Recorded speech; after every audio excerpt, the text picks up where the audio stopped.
I'm leaving out on big trip number 4. And some butterflies on the dash and a new dash cover. Oh my goodness, this thing is awesome. No reflections. And then I brought with me some gardenias that are going to be dead when I get home. And gosh, too bad there isn't a sniff and smell. And there's Jolene back there in the back. Oh, the back end is full. Anyway, here we go.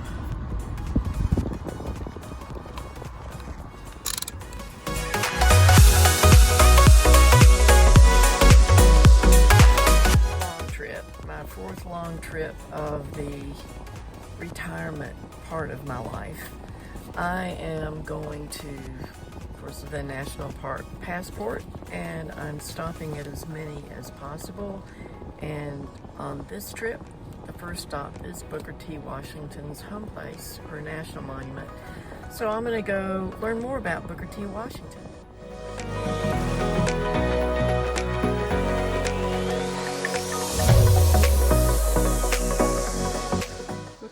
Washington, the renowned African-American leader and educator, was born into slavery on this plantation and freed here after the Civil War. At this national monument, you can learn about his childhood in slavery, living here with his family. I guess I'm not going to be able to get my stamp for my passport. So I am getting ready to cross Smith Mountain Lake.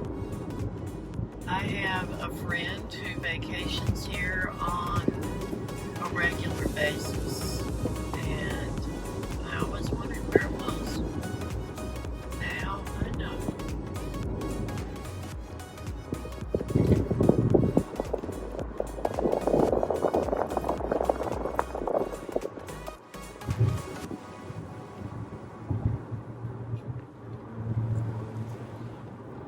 So that is all I've got time for.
Pennsylvania farm country.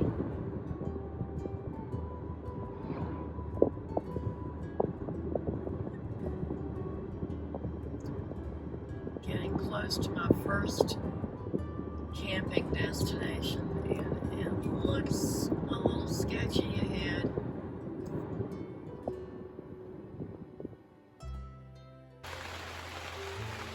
Well, and here we are at Cowan Gap State Park in Pennsylvania. I am in the tent. Let me get over here. I had dinner. And I may sit here for 2 days in the rain because it's like 70% chance. And it started raining before I got my tent set up. So the tarp that I usually put over the top is not on there. I've kind of done a rearrangement here, which I think will be beneficial because the refrigerator is in the front seat running on a power cord that I paid for at the campsite. And maybe that partition will help keep the heat up there and going out the little vents that I have in the windows.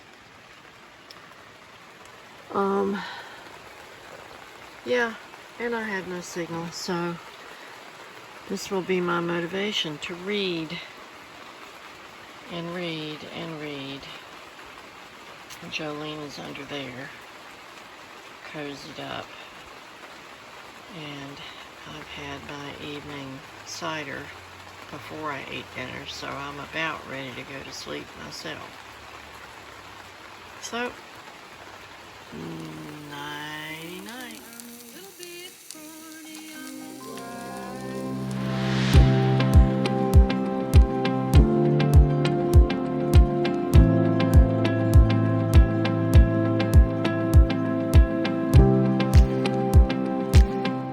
Came off a tree. A great big old...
Suppose I could spend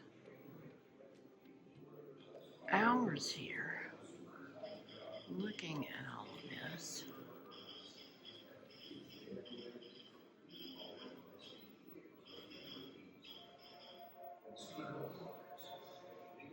This is a technology museum.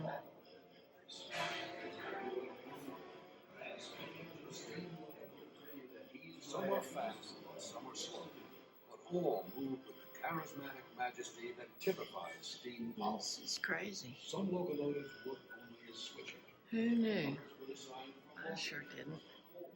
And this is in Scranton, Pennsylvania. That means it's time to go. It takes 2 men to run the locomotive.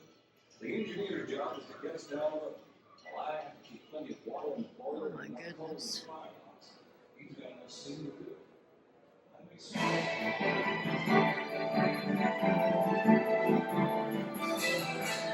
For centuries, people tried to harness the power. Realizing as I walk around here, everything gets turned on.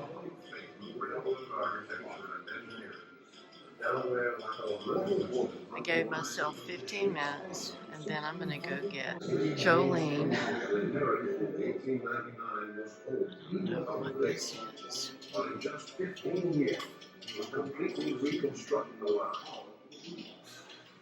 Before he took over the DL&W, railroads had usually followed the natural lay of the land. Not Truesdale. Truesdale knew that if he could run heavier trains from Buffalo to Hoboken faster, the railroad would make more money. He had his engine.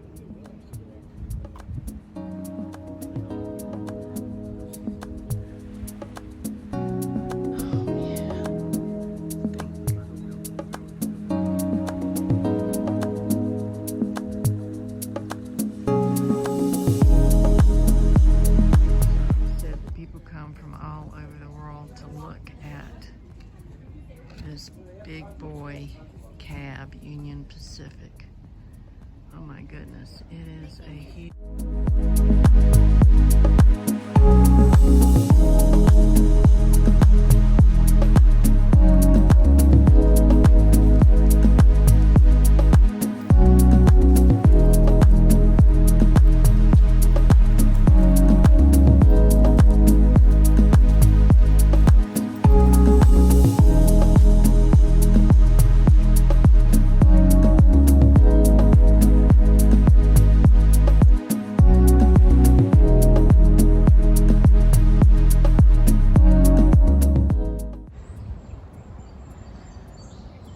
Well, I'm here at Riverside Hip campsite. It's a little mowed bush hogged yard next to a river of unknown name at this point.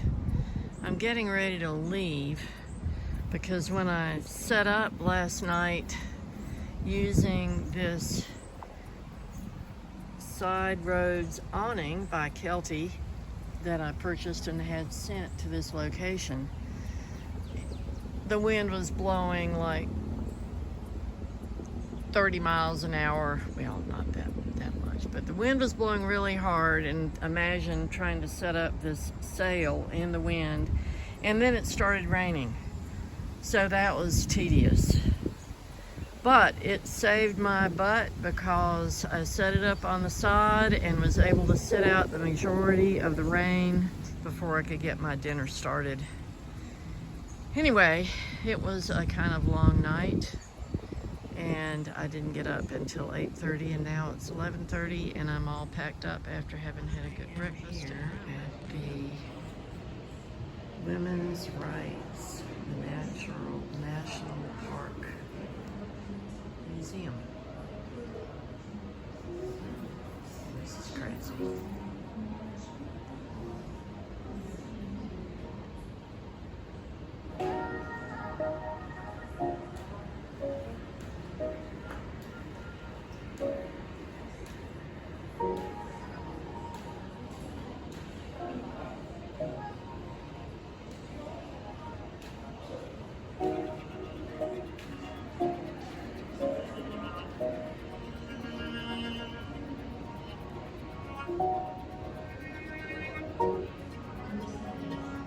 It's almost too much to take.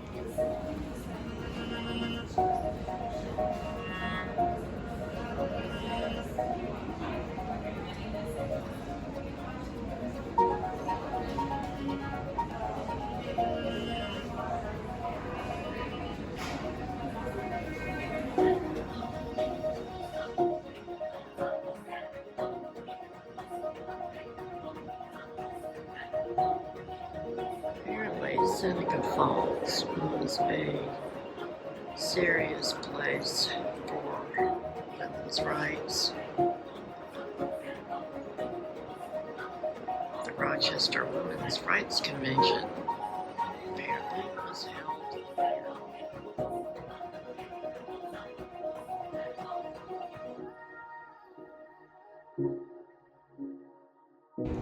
Fashion rules the world, said Moody's Ladies' Book in 1840. It pinches our feet with tight shoes, or chokes us with tight knit handkerchiefs, or squeezes the breath out of our body by tight lacing. Women lace their corsets so tightly they gradually crush their internal organs. Elizabeth Smith Miller and her cousin Elizabeth Cady Stanton rebelled against fashion.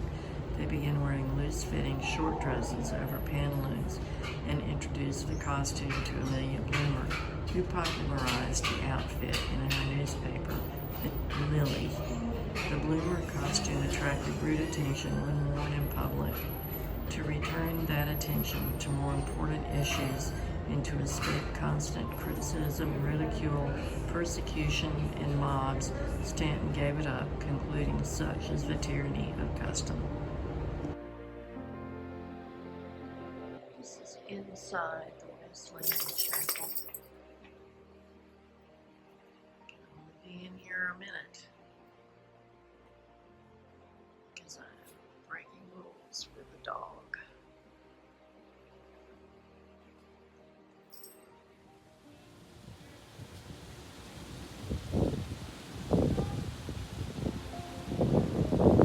I guess over there, oh, this is a fountain.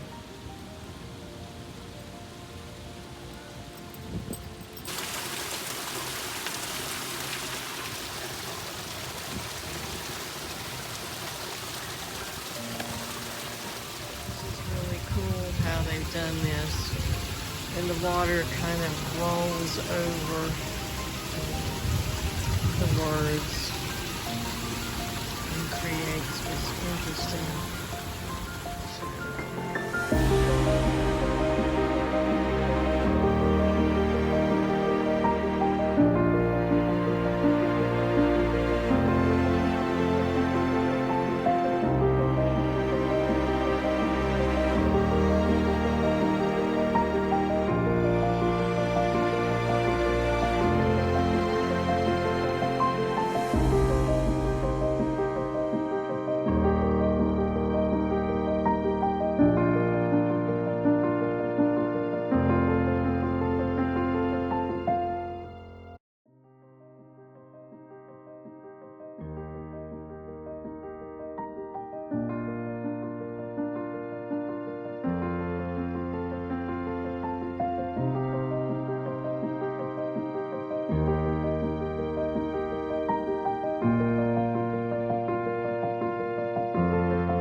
Butterfly truck!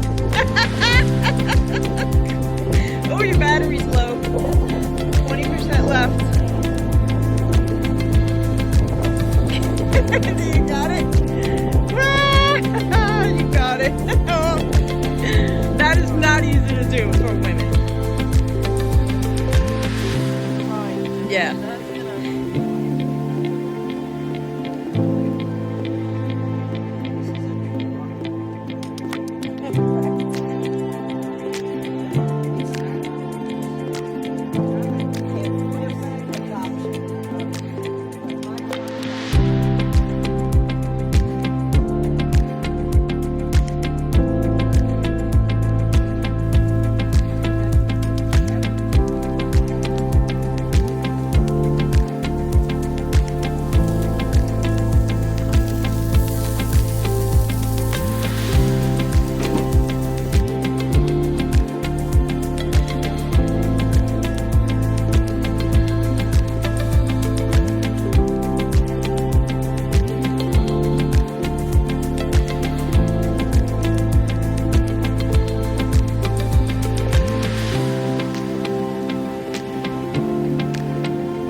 the signs are brown with yellow letters. That means that we are in the Adirondack National Forest. And it is huge, and these signs are everywhere. All the signs are brown with yellow letters. And this is my friend. I'm going to stay at her house in front of us. This is